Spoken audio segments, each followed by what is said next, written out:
Most of the time, we see the events of our life on a purely biological or physical level of cause and effect.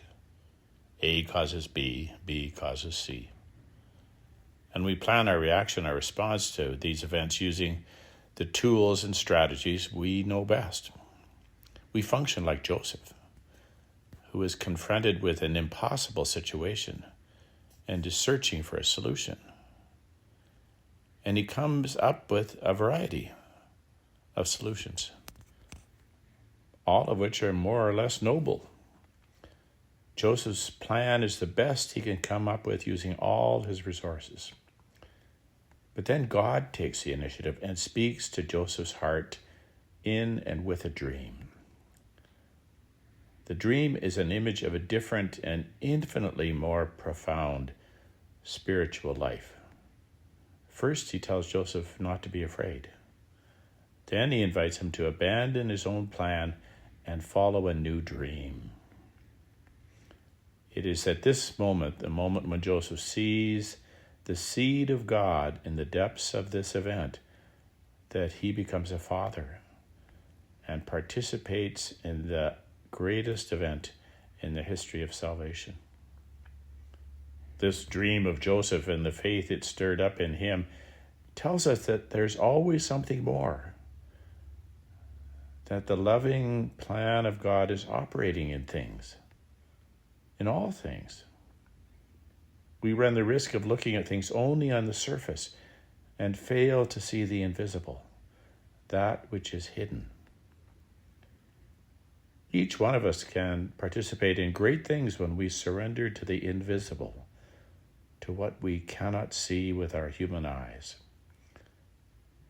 How often life is pregnant with the plan of God, and we must learn to welcome it with a willingness to abandon our own projects and plans. We have to learn how to believe in dreams, in that inner voice that tells us we have a place in God's plan. Just as the Lord needed Joseph, he wants to use all of us. We best prepare for Christmas by opening ourselves to what the Lord wants to do with us. Jesus always comes in unexpected ways. He was born in circumstances not considered appropriate for a Messiah, and right up to his death, he had an outward form that was not recognized and definitely wasn't welcomed. We have to believe in that dream, that inner voice that tells us we have a place in God's plan that others might not see or understand. Just as the Lord needed Joseph, he wishes to use all of us. If we welcome the work of God in our lives, it will bring about its fruit. Joseph named the child, an act of naming that was part of his fatherly role, giving the child nobility and identity.